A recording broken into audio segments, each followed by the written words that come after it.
तो hello friends, मैं नागेंद्र मिश्रा, आपका इस चैनल में पुनः स्वागत है।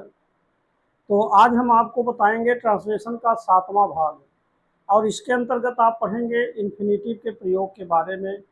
तो आइए देखते हैं कि इन्फिनेटिव के प्रयोग क्या हैं और किस तरीके से हम इन्फिनेटिव की सहायता से ट्रांसलेशन अर्थात अनुवाद कर सकते हैं।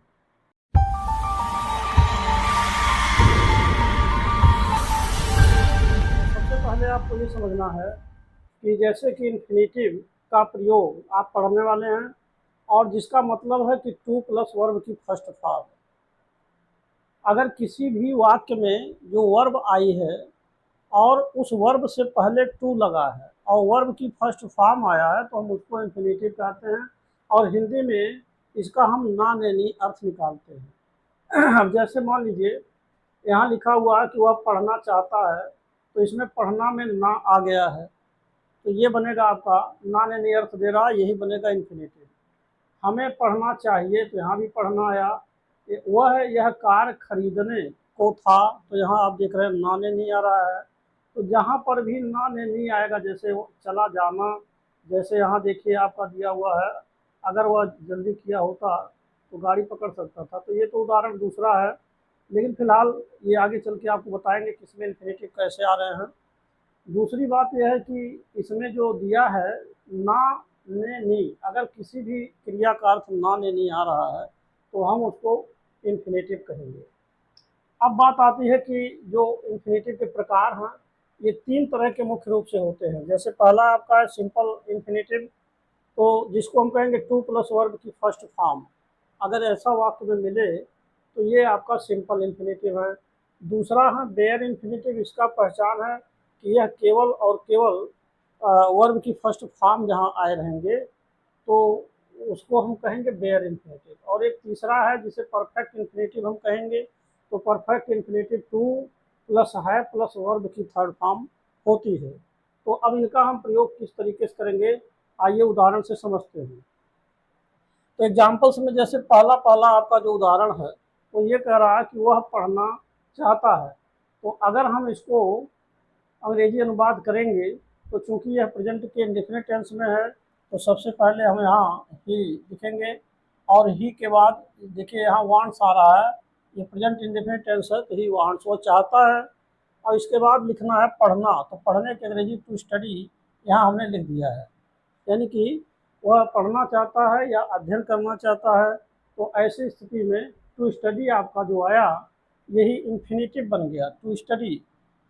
यही जो टू स्टडी आया है यही आपका इन्फिनेटिव बन गया है, इन्फिनेटिव। और ये आपका इन्फिनेटिव जो बना वो कैसा इन्फिनेटिव हुआ, सिंपल इन्फिनेटिव हुआ।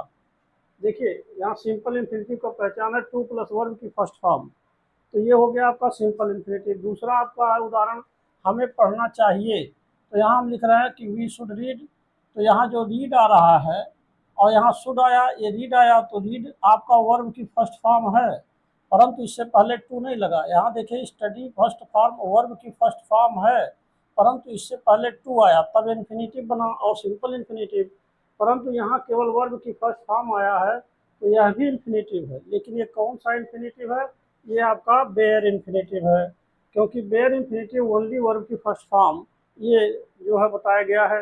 तो अगर केवल वर्ब की फर्स्ट फॉर्म आएगा तो ये बेयर इन्फिनेटिव होगा, जबकि इसका हिंदी में अर्थ अगर निकालेंगे तो नानेनी अर्थ आएगा। जैसे सिंपल इन्फिनेटिव के नानेनी अर्थ आते हैं, ऐसे ही बेयर इन्फिनेटिव के भी नानेनी अर्थ आते हैं।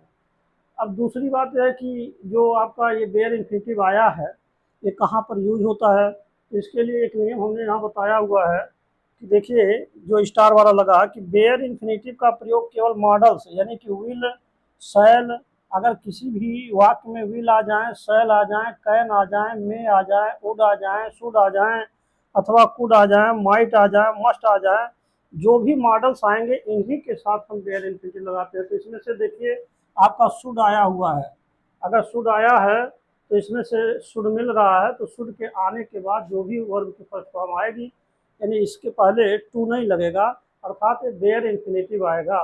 तो बेयर इन्फिनेटिव का जो प्रयोग है यह केवल ओनली फॉर मॉडल्स, अगर कोई मॉडल्स आते हैं तो मॉडल्स के साथ हम इसका यूज करते हैं, जैसा कि यहाँ लिखा हुआ है।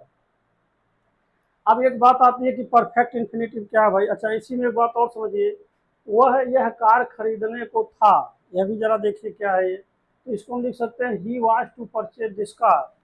तो यहाँ पर टू परचेज जो आया वो सिंपल इन्फिनेटिव हुआ, और इसी को अथवा करके हम लिख सकते हैं he was to have purchase this car. अब यहाँ एक शब्द और आया कि टू आया प्लस हैव आया प्लस थर्ड फॉर्म आया, वर्ब की थर्ड फॉर्म आया। तो ये क्या आ गया, यहाँ देखिए परफेक्ट इन्फिनेटिव का पहचान है टू प्लस है प्लस वर्ब की थर्ड फॉर्म। तो यहाँ आ रहा है टू प्लस है प्लस वर्ब की थर्ड फॉर्म, तो ये आपका परफेक्ट इन्फिनेटिव हो गया। जहाँ भी टू और हैव के साथ वर्ब की थर्ड फॉर्म आएंगे तो वह परफेक्ट इन्फिनेटिव कहलाएगा। अब बात ये आती है कि यहाँ पर हिंदी में अर्थ क्या दे रहा कि वह यह कार खरीदने को था। तो हमने लिखा he was to purchase this car, अथवा he was to have purchase this car. इसका क्या मतलब हुआ, दोनों का मतलब सेम है, बस थोड़ा सा अंतर इस बात का है कि कोई कार्य जैसे भूतकाल में शुरू हुआ लेकिन अभी तक नहीं हो सका है, तो हम ऐसे स्थिति में जो है इसका प्रयोग करेंगे। यानी कहने का मतलब यह है कोई कार्य भूतकाल में शुरू हुआ लेकिन जो अभी जल्दी जल्दी हुआ है, यानी कि कोई कार्य भूतकाल में अभी जल्दी ही हुआ है और वो नहीं हुआ है, तब हम उसको पूरा नहीं हुआ है तो उसे हम लिखेंगे किसमें, टू प्लस परचेज में, यानी कि सिंपल इन्फिनेटिव में। और अगर कोई कार्य भूतकाल में शुरू हुआ लेकिन वो बहुत पहले शुरू हुआ था, जल्दी नहीं अभी बहुत पहले शुरू हुआ था और अभी तक वो पूरा नहीं हो सका, तब हम इसको टू हैव प्लस वर्ब की थर्ड फॉर्म में लिखेंगे। इसका यह मतलब हो गया कि यह आपका परफेक्ट इन्फिनेटिव हुआ, परफेक्ट इन्फिनेटिव, इसको हम कहेंगे परफेक्ट इन्फिनेटिव। तो ये आपका परफेक्ट इन्फिनेटिव हो गया, और यहाँ जो है आपका ये सिंपल इन्फिनेटिव में यूज हुआ है। तो इस तरीके से दोनों को हम यूज कर सकते हैं।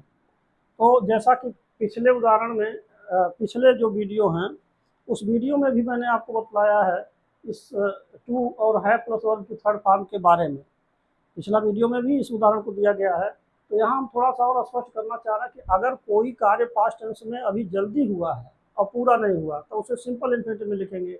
लेकिन अगर कोई कार्य पास्ट टेंस में बहुत समय पहले शुरू हुआ और अभी तक पूरा नहीं हुआ, यानी होना था लेकिन हुआ नहीं, तो ऐसी स्थिति में आप इसको टू है प्लस वर्ब की थर्ड फॉर्म का यूज करेंगे, अर्थात परफेक्ट इन्फिनेटिव में लिख सकते हैं।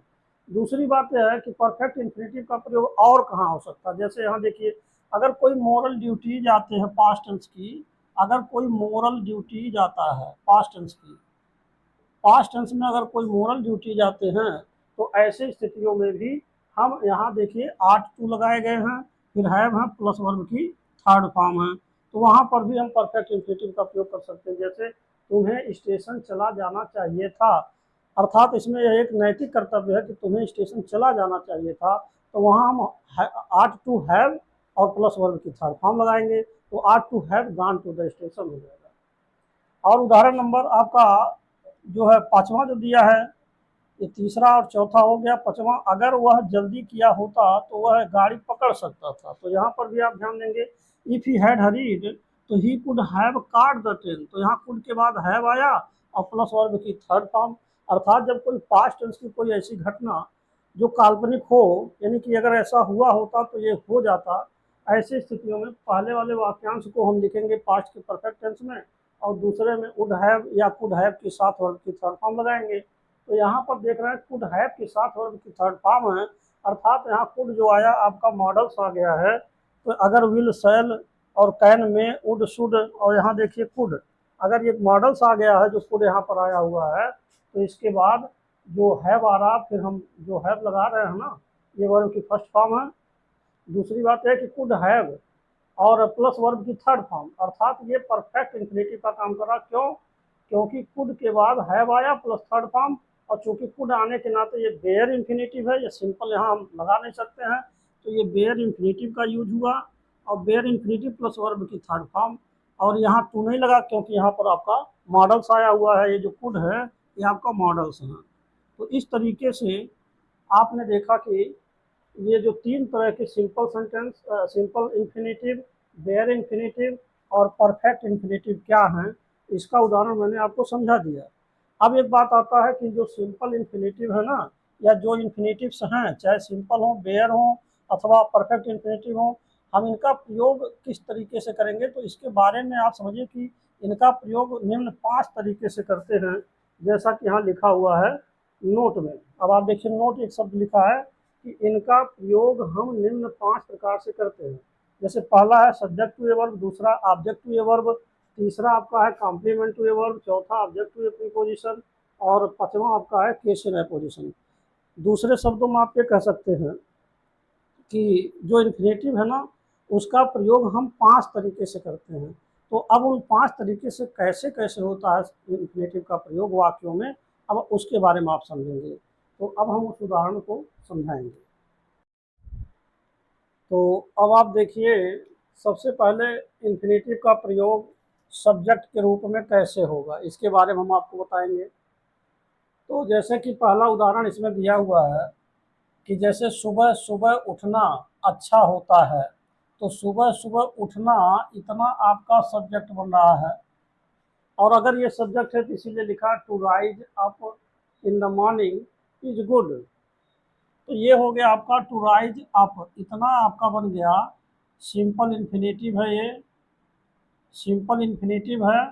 और ये किसके रूप में आए हुए हैं, सबसे पहले आए हैं। देखिए to rise up in the morning, और इसके बाद आपका वर्ब का प्रयोग हुआ है। इसके बाद देखिए ऑब्जेक्ट हुआ है। जैसा कि आपको मालूम होगा कि किसी भी सेंटेंस में 3 चीज़ें मुख्य रूप से होती हैं, सब्जेक्ट होता है, वर्ब होते हैं और फिर ऑब्जेक्ट होते हैं। कभी कभी कुछ ऐसे भी वाक्य मिलते हैं जिसमें ऑब्जेक्ट नहीं होते, लेकिन कम से कम सब्जेक्ट और वर्ब का होना जरूरी है, और एक कंप्लीट वाक्य के लिए ऑब्जेक्ट का भी होना जरूरी है। तो इसमें हमें ये देखना है कि जो इन्फिनेटिव है वो कहाँ पर आया है, किस जगह पर आया है। तो यहाँ पर अगर आप to rise up in the morning सबसे पहले आ रहा है, तो ये आपका हो गया सब्जेक्ट टू ए वर्ब, जैसा कि यहाँ दिया हुआ है। अब आइए दूसरा देखिए उदाहरण, दूसरा आपका है ऑब्जेक्ट टू ए वर्ब। अब इसमें यही देखिए टू रीड यहाँ आ गया, अर्थात अगर इसमें वह पढ़ना चाहता है तो वह को देखा जाए तो ये आपका सब्जेक्ट है। यहाँ जो ही आया ये आपका सब्जेक्ट है, और चाहता है ये आपका वर्ब है, ये सब्जेक्ट है, ये वर्ब है। तो जो टू रीड बचा वो क्या है, ऑब्जेक्ट है। तो इस प्रकार से यहाँ पर जो टू रीड आया जो सिंपल इन्फिनेटिव है, यह भी आपका सिंपल इन्फिनेटिव है। ये ऑब्जेक्ट है, परंतु ये ऑब्जेक्ट होते हुए सिंपल इन्फिनेटिव है। और जैसा कि आपको मालूम है कि इन्फिनेटिव 3 तरह के हैं, तो सिंपल माने टू प्लस वर्ब की फर्स्ट फॉर्म। तो यहाँ देखिए टू प्लस वर्ब की फर्स्ट फॉर्म, तो ये ऑब्जेक्ट के रूप में आया, इसीलिए यहाँ लिखा हुआ है ऑब्जेक्ट टू ये वर्ब। तो यहाँ पर इन्फिनेटिव ऑब्जेक्ट के रूप में प्रयोग हुआ, और पहले वाले उदाहरण में इन्फिनेटिव सब्जेक्ट के रूप में प्रयोग हुआ। तो इस तरीके से ये दूसरा उदाहरण हो गया। अब आप तीसरा एग्जाम्पल देखिए, जैसे लिखा है उसका लक्ष्य अधिक से अधिक पैसा कमाना है। तो यहाँ पर ये कहा जा रहा है कि जैसे कॉम्प्लीमेंट टू ए वर्ब। अब एक बात आता है कॉम्प्लीमेंट क्या होते हैं, जैसे लिखा हुआ है कि यहाँ पर लिखा है कि हिज आई एम इज। अब मान लीजिए इतना लिखा गया हिज आई एम इज, और अगर हम ये कहें कि उसका लक्ष्य है, उसका लक्ष्य है, अब क्या लक्ष्य है, यही इन्फिनेटिव आ जाए, यही इन्फिनेटिव बन जाए। क्योंकि जहाँ पर वर्ब टू भी आते हैं, यानी कि is am are was were का प्रयोग जहाँ होता है, अगर इसके बाद ऐसा कोई शब्द लिखा जाए जो इसे पूर्ण कर देता हो, दूसरे शब्दों में आप कह सकते हैं कि कॉम्प्लीमेंट, किसी भी क्रिया का कॉम्प्लीमेंट ऑब्जेक्ट तभी होगा जहाँ वर्ब टू भी आए होंगे। यानी is am are was were के बाद जो शब्द आएगा जो उस वाक्य को पूर्ति करता है। जैसे उसका लक्ष्य अधिक से अधिक पैसा कमाना है, तो अगर आप करें उसका लक्ष्य है, तो क्या लक्ष्य है, अधिक से अधिक पैसा कमाना। तो यहाँ देखिए अधिक से अधिक पैसा कमाना, तो इसमें जो है नाने नहीं आ गया, तो ये बना आपका इन्फिनेटिव। तो हिज एम इज और टू अर्न, अब यहाँ देखिए टू अर्न और मोर मनी। तो टू अर्न जो आया ये आपका सिंपल इन्फिनेटिव हुआ, सिंपल इन्फिनेटिव। और ये किसके रूप में प्रयोग हो रहा है, क्योंकि अगर इसे हटा दिया जाए, दूसरा तरीका यह भी है जानने का कि ये कॉम्प्लीमेंट ऑब्जेक्ट के रूप में है कि नहीं है, ये क्रिया का कॉम्प्लीमेंट ऑब्जेक्ट है या नहीं, कॉम्प्लीमेंट के रूप में आया कि नहीं। अगर हम इसे हटा दें टू अर्न मोर मनी, यानी अधिक से अधिक पैसा कमाना हटा दें, तो ये वाक्य अपने आप में अधूरा रहता है। तो जब कोई इन्फिनेटिव किसी वाक्य को अच्छी तरीके से पूरा कर दे, कॉम्प्लीमेंट्री का काम कर दे तो वही होता है कॉम्प्लीमेंट टू अ वर्ब होता है, यानी क्रिया का कॉम्प्लीमेंट के रूप में। तो अब आता है चौथा सवाल कि जैसे वह जाने ही वाला था, तो यहाँ पर हमने लिखा ही वॉज अबाउट टू गो। अब यहाँ देखिए अबाउट टू जो है ये एक प्रीपोजिशन है, तो अबाउट टू प्रीपोजिशन जो है वो क्या बताता है, अबाउट टू माने कोई भी चीज़ होने ही वाला हो, तो ऐसे स्थिति में हम अबाउट टू लगाते हैं। और इसके बाद फिर यहाँ वर्ब की फर्स्ट फॉर्म आ गया गो। अब यहाँ जब गो आया फर्स्ट फॉर्म, तो ये जो फर्स्ट फॉर्म आया ये टू के साथ मिल करके ये पुनः इन्फिनेटिव बना दे रहा है। यह वर्ब की जो फर्स्ट फॉर्म है, वर्ब की फर्स्ट फॉर्म इस टू के साथ मिल करके अब ये सिंपल इन्फिनेटिव बना दे रहा है, और जबकि यही टू इसके साथ अबाउट के साथ मिल करके प्रीपोजिशन बना दे रहा है। तो इस तरीके से ऑब्जेक्ट टू ये प्रीपोजिशन हो गया, अर्थात यह वाक्य में जो इन्फिनेटिव आया सिंपल इन्फिनेटिव ऑब्जेक्ट के रूप में तो आया है, परंतु इसके साथ अबाउट टू एक प्रीपोजिशन भी लगा हुआ है, इसीलिए इसका नाम है ऑब्जेक्ट टू प्रीपोजिशन। अब बात आती है पांचवा सवाल है कि जैसे यहाँ पर पांचवा लिखा हुआ केस इन एपोजिशन, तो भाई चौथा आपका हो गया, पांचवा है केस इन एपोजिशन। अब केस इन एपोजिशन का मतलब क्या होता है, केस इन एपोजिशन माने होता है अंग्रेजी में आप कह सकते हैं साइड बाय साइड। इसका मतलब ये हो गया कि पास पास। अब देखिए पास पास इसका हिंदी में अर्थ होता है, तो इसका मतलब ये हो गया कि जब एक से अधिक इन्फिनेटिव किसी भी वाक्य में एक से अधिक इन्फिनेटिव पास पास आए तो हम उसको कहेंगे केस इन एपोजिशन, यानी कि एक इन्फिनेटिव का प्रयोग केस इन एपोजिशन के रूप में हो रहा है। तो जैसे अंग्रेजी पढ़ना और लिखना और इसके बाद बोलना, अंग्रेजी पढ़ना लिखना तथा बोलना, सब में आप देख रहे हैं कि ना ने नी आया हुआ है और सब में इन्फिनेटिव आए हैं और एक से ज़्यादा इन्फिनेटिव हैं। तो ऐसे स्थिति में लिखेंगे to read write and speak English, और आगे लिखा बहुत आसान है इज वेरी इजी, तो इसी को हम कहते हैं केस इन एपोजिशन।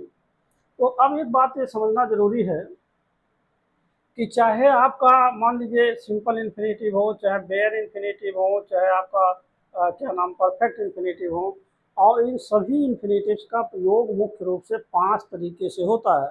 अब आप एक क्वेश्चन कर सकते हैं कि इसमें जितना भी इन्फिनेटिव आए हैं, देखिए टू प्लस राइज अप, यहाँ देखिए टू रीड आया है, यहाँ पर टू अर्न आए हैं, और यहाँ पर टू गो आया है, यहाँ पर आपका देखिए टू रीड आया है, लेकिन यहीं पर देखिए बेयर इन्फिनेटिव, इससे पहले टू नहीं आया। यहाँ देखिए बेयर इन्फिनेटिव लिखा है, यहाँ स्पीक बेयर इन्फिनेटिव है, लेकिन ये आपका सिंपल इन्फिनेटिव है, ये आपका बेयर इन्फिनेटिव है, और यह भी बेयर इन्फिनेटिव है। तो ये सिद्ध हो गया कि सिंपल इन्फिनेटिव हो चाहे बेयर इन्फिनेटिव हो, इन सभी लोगों का प्रयोग हम 5 तरीके से करते हैं। अब बात आती है परफेक्ट इन्फिनेटिव का, जैसे perfect infinitive two plus have और प्लस वर्ब की थर्ड फॉर्म, तो इसका प्रयोग पीछे वाले उदाहरण में हम समझा चुके हैं, वह भी किसी न किसी तरीके से प्रयोग हुआ है, लेकिन वो इन्हीं 5 तरीकों में से किसी न किसी तरीके से यूज हुआ है। लेकिन एक बात और समझना है कि जैसे देखने के लिए तो ये लग रहा कि ये 5 तरीके से यूज हो रहे हैं, लेकिन अगर गौर से देखा जाए, जैसा कि मैंने आपको बताया कि जब कोई भी वाक्य हो या कोई भी सेंटेंस हो, तो इस सेंटेंस में मुख्य रूप से 3 बातें होती हैं, सब्जेक्ट, वर्ब और क्या होता है ऑब्जेक्ट, यानी कि एसबीओ जिसे कहेंगे शॉर्ट में। यही 3 चीज़ों के द्वारा ही हम किसी वाक्य की रचना करते हैं। तो निश्चित बात है कि यह जो इन्फिनेटिव है या तो सब्जेक्ट के रूप में आएगा किसी भी वर्ब का, या तो सब्जेक्ट के रूप में आएगा अथवा किसी भी वर्ब का ऑब्जेक्ट के रूप में आएगा। अब प्रश्न यह है कि अगर देखिए ये लिखा ऑब्जेक्ट या प्रीपोजिशन, तो जब ये ऑब्जेक्ट के रूप में आया तो ये प्रीपोजिशन के साथ आया, लेकिन है तो ऑब्जेक्ट ही। इसी प्रकार आप यहाँ देखिए कॉम्प्लीमेंट टू वर्ब लिखा है, ये क्रिया का पूरक के रूप में, परंतु अगर यहाँ देखा जाए हिज एम ये सब्जेक्ट है और इज जो है आपका वर्ब है, बाकी जितने हैं वो क्या हैं ऑब्जेक्ट हैं। ये देखिए ये आपका सब्जेक्ट है, ये वर्ब है, बाकी सब ऑब्जेक्ट हैं। तो इस तरीके से ये जो कॉम्प्लीमेंट आया भी है, क्रिया का कॉम्प्लीमेंट किसके रूप में ऑब्जेक्ट के रूप में आया है। तो यहाँ देखिए ही वांट्स टू रीड, यहाँ पर ऑब्जेक्ट ये है ही, ये आपका सब्जेक्ट है, ही जो आया ये सब्जेक्ट है, वर्ब आपका वांट्स जो है वर्ब है और ये ऑब्जेक्ट है, तो यहाँ ऑब्जेक्ट के रूप में आया। लेकिन यहाँ सबसे पहले आ जाने के कारण ये आपका सब्जेक्ट है और ये आपका वर्ब है और ये आपका ऑब्जेक्ट है। तो इस तरीके से अगर ध्यान से देखा जाए, गौर से देखा जाए, तो इन्फिनेटिव का प्रयोग बेसिकली आप कह सकते हैं मुख्यतः दो प्रकार से होगा, या तो वो सब्जेक्ट के रूप में आएगा अथवा वह किसी ऑब्जेक्ट के रूप में आएगा। लेकिन ग्रामर के दृष्टिकोण से अगर देखा जाए तो इसके स्वरूप इस प्रकार बनते हैं: सब्जेक्ट टू ए वर्ब, फिर object to a verb, complement to a verb, object to preposition और केस इन एपोजिशन। इस तरीके से ग्रामेटिकल नियम है, रूल है, उसके अनुसार इसके नामकरण किए गए हैं। तो ये आपका इन्फिनेटिव का प्रयोग था, जो मैंने आपको विस्तार से समझा दिया है, और जो कि ट्रांसलेशन करने के लिए, अनुवाद करने के लिए ये सब आसान है और इसी नियम से हम करते हैं। तो चाहे आप सब्जेक्ट के रूप में करिए चाहे ऑब्जेक्ट के रूप में करिए, बात एक ही होती है। जैसे मान लीजिए अगर कहा जाए कि एक सवाल और देख लीजिए, जैसे कहा जाए कि टू वॉक, अगर ऐसे कहा जाए टू वॉक और इन the morning, in the morning ऐसे कहा जाए, और इज यूजफुल, यूजफुल और फॉर द हेल्थ ऐसे कहा जाए कि सुबह सुबह टहलना स्वास्थ्य के लिए लाभदायी होता है। तो हम अगर चाहें तो इसको इस प्रकार भी लिख सकते हैं, इट इज ऐसे भी लिख सकते हैं, अथवा इट इज यूजफुल, और इसके बाद लिख सकते हैं फॉर द हेल्थ ऐसे भी लिख सकते हैं, और टू वॉक लिख सकते हैं, और इन the morning, in the morning ऐसे भी लिख सकते हैं। तो यहाँ पर कोई खास अर्थ में अंतर नहीं आया, चाहे आप कहिए टू वॉक। अब जब to walk in the morning लिखेंगे तो यहाँ इज से पहले आ रहा है, वर्ब से पहले आ रहा है, तो ये सब्जेक्ट के रूप में यूज हुआ। और जब यहाँ देख रहे हैं कि इट इज, अब देखिए इज के बाद आ रहा है useful for the help to walk, यहाँ जो बाद में आ रहा है तो ये ऑब्जेक्ट के रूप में होगा। तो मूल रूप से सब्जेक्ट अथवा ऑब्जेक्ट के रूप में हम इसका प्रयोग करते हैं। है कि आप ये बात समझ गए होंगे कि इन्फिनेटिव कितने प्रकार के हैं और किस किस तरीके से इसका प्रयोग हम करते हैं। तो अब अंत में मैं आपसे यही कहूँगा कि कृपया मेरे चैनल को सब्सक्राइब अवश्य कर दें, and thanks for watching this video.